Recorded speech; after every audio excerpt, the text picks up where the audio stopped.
प्रतिभा kitchen मध्ये आज आपले स्वागत आहे। आज आपण बनवणार आहे झटपट वरण चिकुल्या। रोज रोज भाजी पोळी खाऊन कंटाळा येतो म्हणून मी तुम्हाला ही रेसिपी दाखवत आहे। एकदम सोपी आणि साध्या पद्धतीने आहे। इथे मी डाळ शिजवून घेतली आहे। तुरीची डाळ 1 वाटी शिजवून घेतली आहे आणि आपल्याला लागणार आहे त्यासाठी बारीक कापलेला कांदा, टोमॅटो, कोथिंबीर, कढीपत्ता, हिरवी मिरची आणि लसूण आणि हे फोडणीसाठी साहित्य। इथे आपण आता कढईत तेल टाकलं आहे फोडणीसाठी। ते तापलंय मला वाटतं। तडका यायचा आहे। त्यानंतर टाकूया आपण लसूण टाकूया। इथे अद्रक लसूणची पेस्ट टाकली तरी चालते।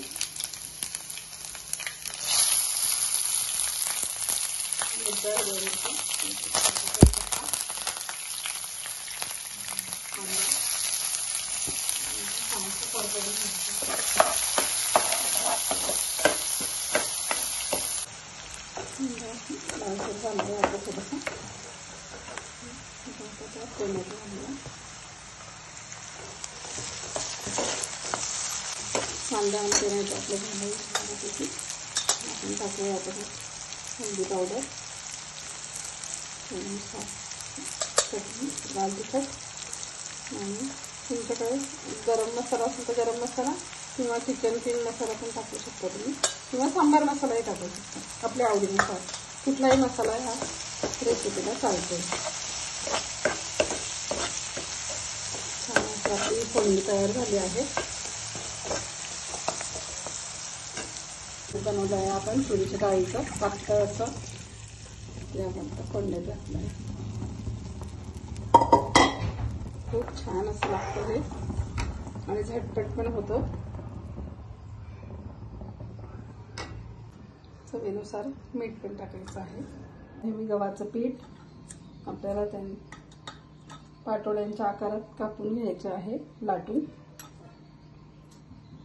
थोडंसं मीठ, तेल मळून घ्यायचं आहे। अगदी लवकर आणि झटपट होणार आहे। काहीच वेळ लागत नाही। इथे मी कणिक मळून घेतली आहे। चपात्यांना लागते तशीच कणिक मळवायची आपल्याला आणि असं गोल उंडा करून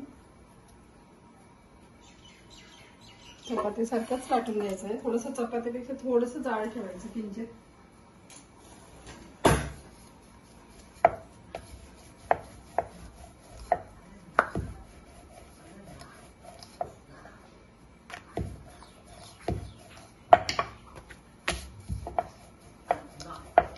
सारखे लाटायचे आहे आणि असं छान पाटोड्यांसारखं आपण पुन्हा कट करून घ्यायचं आहे।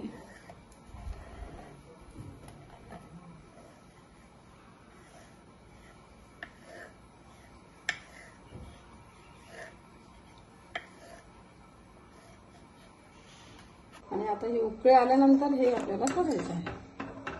अशा एक एक करून सोडा।